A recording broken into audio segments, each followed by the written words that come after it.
Hello friends, তোমাদের সকলকে দাদাজি চ্যানেলে স্বাগত। সামনে যাদের বোর্ড এক্সাম আছে তাদের জন্য এই ভিডিওটি কিন্তু সবথেকে গুরুত্বপূর্ণ হতে চলেছে, কারণ আজকে আলোচনা করব যে কিভাবে খাতা সাজিয়ে কম পড়ে বেশি নম্বর পাওয়া যায়, তার 8টি গোল্ডেন রুল। দেখো, তোমাদের পরীক্ষার খাতা এমন থাকবে, তাহলে তোমরা প্রথমে তোমাদের যে মার্জিন কিভাবে টানবে, দেখো তোমরা মার্জিন টানবে প্রথমে খাতার উপরে একটা এইভাবে মার্জিন টানবে, তারপরে পাশে এইভাবে স্কেল দিয়ে মার্জিন টানবে। দেখো এখানে আমি পরীক্ষায় খাতা সাজিয়ে বেশি নম্বর পাওয়ার 8টি গোল্ডেন রুলস শেয়ার করব। ফার্স্ট হচ্ছে, দেখো যে তোমরা প্রথমেই যখন প্রশ্ন পাবে, লেখা শুরু করার আগে প্রশ্ন বুঝে উত্তর লেখা শুরু করবে। প্রশ্ন যেটা দেবে টু দ্য পয়েন্ট উত্তর দেবে। প্রশ্নটা না বুঝে একটা পড়ে নিলে আর তোমরা উত্তর লিখে ফেললে, পরে দেখবে না প্রশ্নটা অন্য কিছু চাইছিল, তেমন যাতে না হয়। প্রশ্ন যা চাবে সেটাই তোমরা উত্তর লিখবে, তার জন্য প্রশ্নটা ভালো করে পড়বে। মূল মন্ত্র এটা প্রথমেই।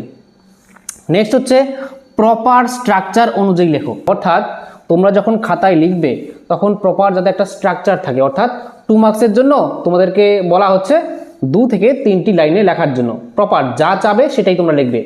যদি বড় কোশ্চেন হয় 4 মার্কসের বা 6 মার্কসের, তার জন্য তোমাদের ভূমিকা, তারপরে বডি, ঠিক আছে, প্রথমে ভূমিকা লিখলে, ঠিক আছে, তারপরে মেন বডি, তারপরে উপসংহার, ঠিক আছে,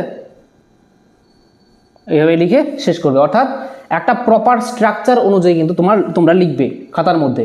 যদি এমন ভূমিকা না দাও, শুধুমাত্র 6 নম্বরের প্রশ্ন লিখতে বললো, ডাইরেক্ট লেখা শুরু করলে, পরে একটু প্যারা দিলে আবার লিখলে, আবার প্যারা দিয়ে শুরু করলে আবার লিখলে, এভাবে যদি লেখো তাহলে কিন্তু নম্বর কম পাবে। যদি বড় কোশ্চেন আসে তার জন্য কিন্তু তোমাদের প্রপার স্ট্রাকচার অনুযায়ী পয়েন্ট পয়েন্ট করে লিখতে হবে। নেক্সট হচ্ছে পয়েন্ট করে লেখো। দেখো তোমরা কিন্তু ব্ল্যাক বা ব্লু পেন, অর্থাৎ দুটাই তোমরা ব্যবহার করবে। ব্ল্যাক পেনটা তোমরা পয়েন্ট করার জন্য ব্যবহার করবে, আর ব্লু পেনটা তোমরা খাতায় লেখার জন্য ব্যবহার করবে, যেটা প্রত্যেকেই করে। কিন্তু এর বিপরীত করতে পারো, যে ব্লু দিয়ে পয়েন্ট করলে ব্ল্যাক দিয়ে লিখলে, কিন্তু বেশিরভাগ আমার মতে তোমরা ব্ল্যাক দিয়ে পয়েন্ট করবে আর ব্লু দিয়ে সম্পূর্ণ উত্তর লিখবে। নেক্সট হচ্ছে কিওয়ার্ড আন্ডারলাইন করো।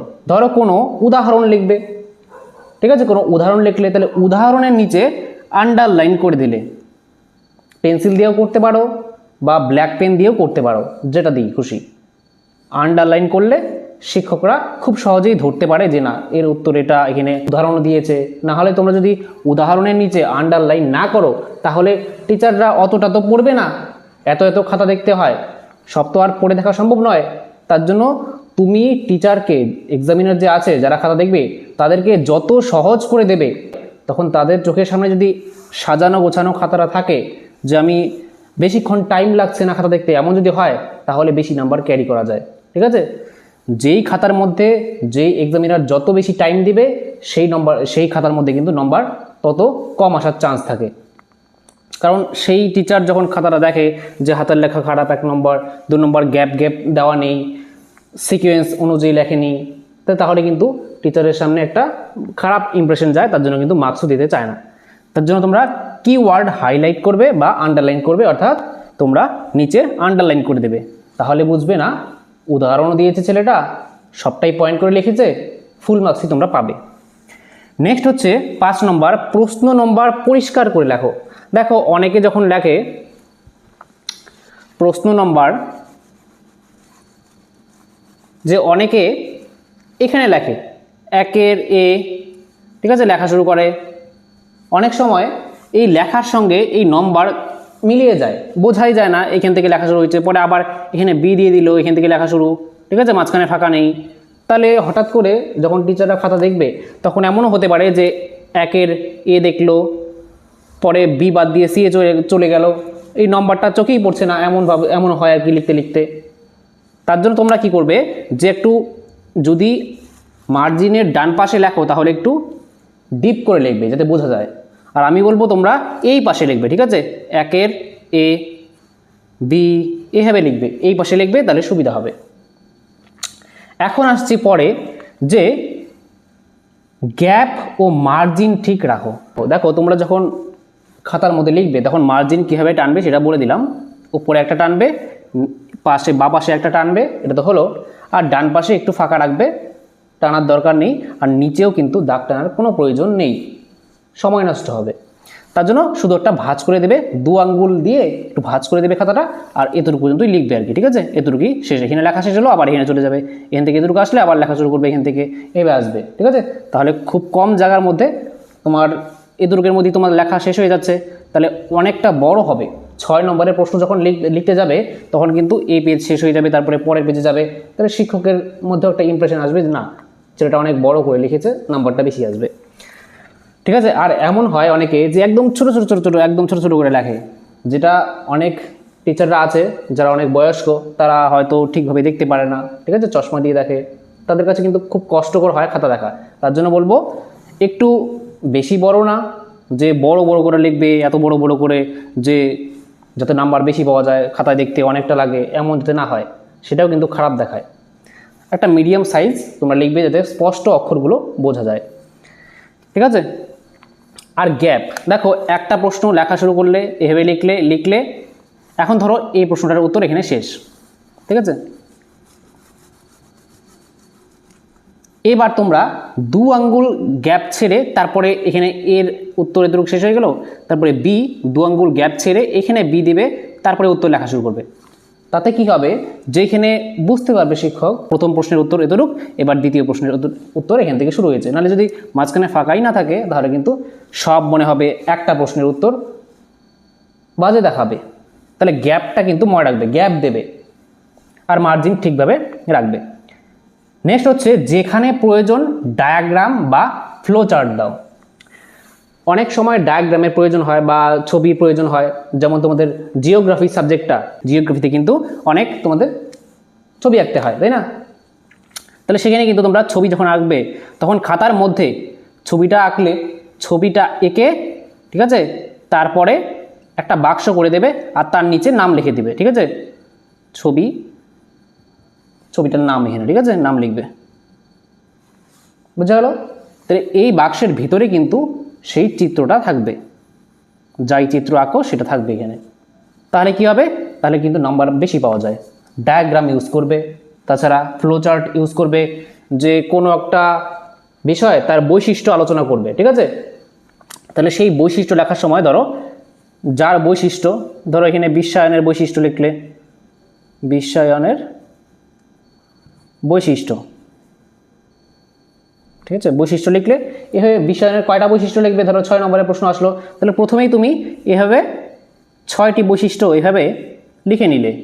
ঠিক আছে, 1 2 3 4 5 6, 6টি বৈশিষ্ট্য এভাবে লিখে নিলে বাক্সের মধ্যে। এভাবে 1টি বৈশিষ্ট্য, 2 নম্বর বৈশিষ্ট্য, 3 নম্বর বৈশিষ্ট্য, 4 নম্বর বৈশিষ্ট্য, 5 নম্বর, 6 নম্বর।